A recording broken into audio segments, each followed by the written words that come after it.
This stool sells online for almost $300. A simple design made of reclaimed wood. I bought the wood for $32. What's with the store price? If you like nice things but hate paying outrageous prices for them, keep watching.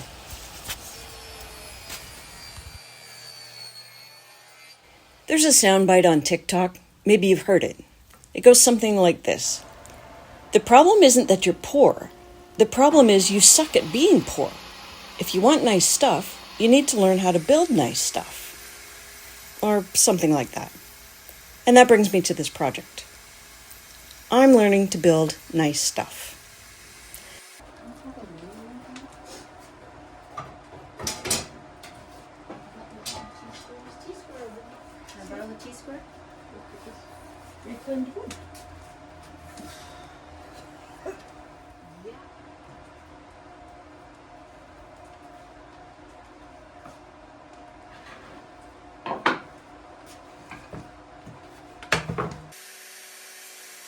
Well, the first part of this project was very simple and very repetitive.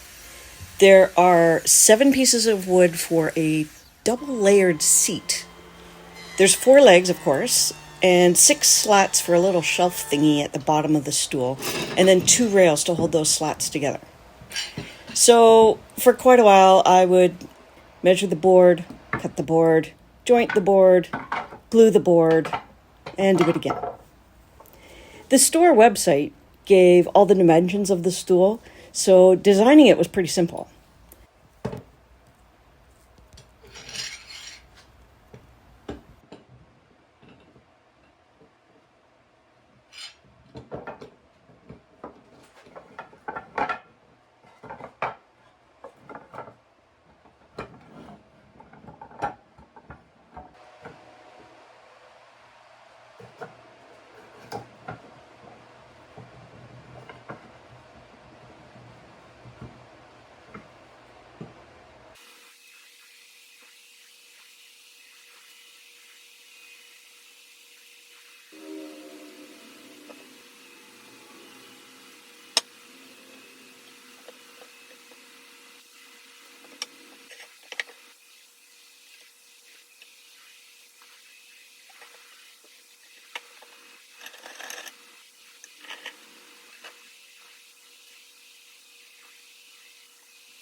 The seat consists of 2 layers.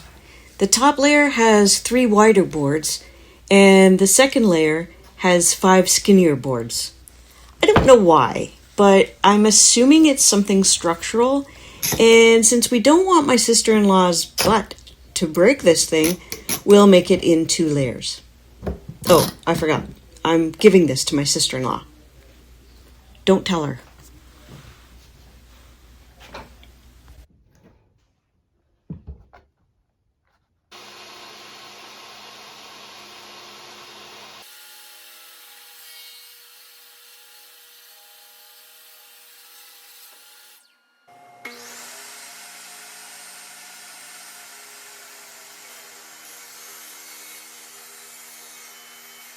The lumber that you buy at Home Depot is less than perfect.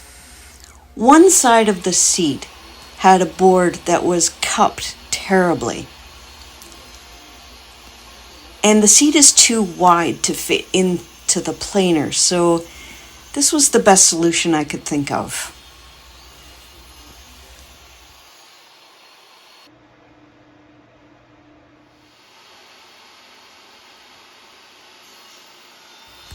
I threw the picture into ChatGPT to find out what the angle of the legs would be, and it spit out 13 degrees. Yeah, I'll trust Chat for now.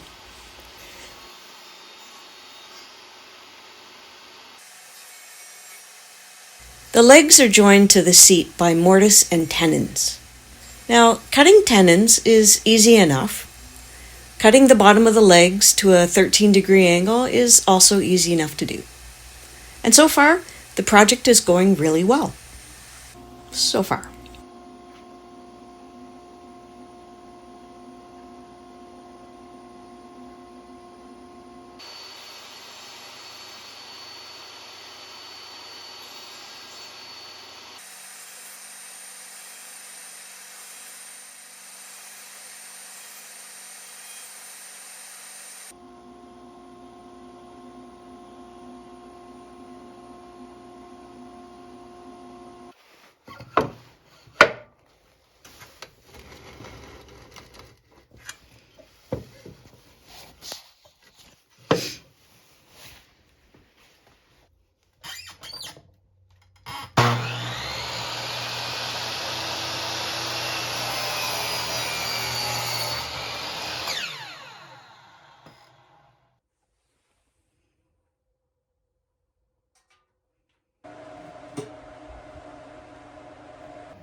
I took a 2x4 scrap and cut it at a 13-degree angle to help me keep the chisel at the right angle while I was chiseling out the mortise.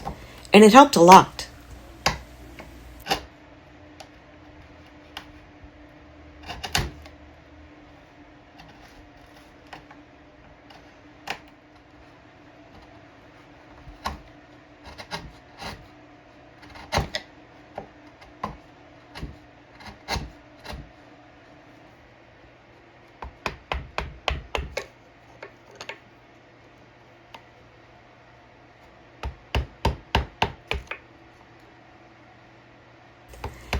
And when I first tried to dry fit the leg into the seat and it was a snug fit, I was pretty impressed with myself.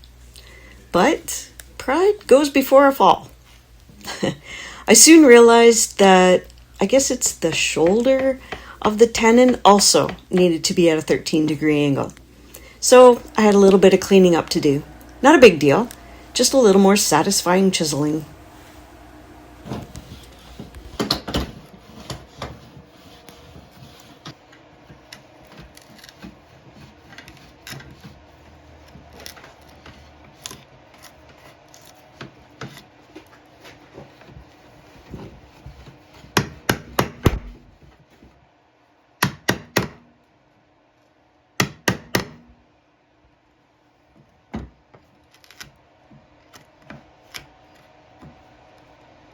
Hey, I know that watching someone sanding is really boring, so let me mix it up a wee bit here. In the description, there's a link to some of the tools that you've seen me use here.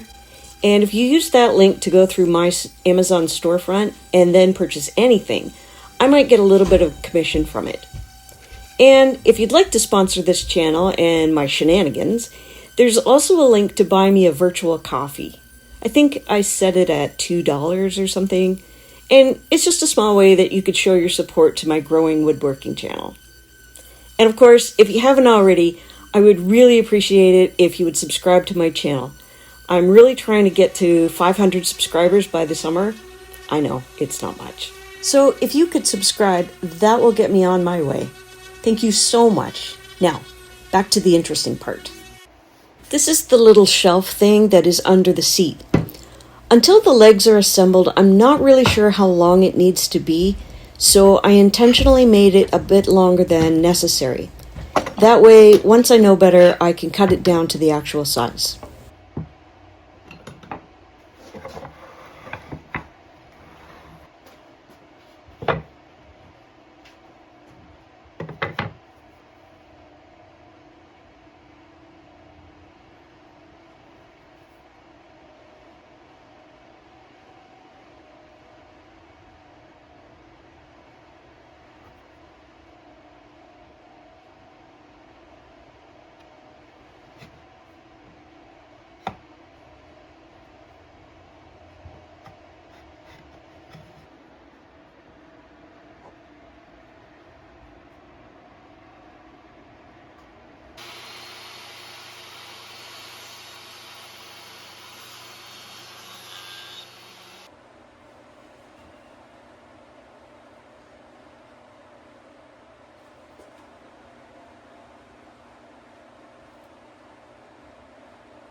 I put some shims under the legs to make the stool level in each direction, and then scribed a line from the inside. I'll use that line to cut each leg to the proper length.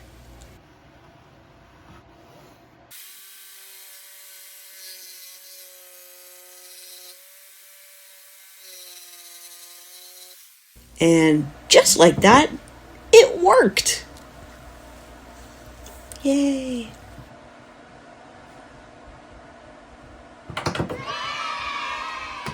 With most projects, putting the stain or the finish on is the supreme wow factor. Staining cheap pine from Home Depot was a little underwhelming. Before staining the seat, I had to deal with some ugly messes. The mortise and tenons technically worked, but wow, was it ugly. So my solution was to run the stool upside down on the table saw. And that would chisel out an area where I can put another piece of pine on top of it, and hopefully that will just cover up all my mistakes.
This project cost me $32 in wood, and it took a few afternoons to build. It's modeled after a luxury version sold in stores. They sell theirs for $299, plus tax. So maybe the great thing is not about luxury. Maybe it's about learning how to build it yourself. Thanks for watching.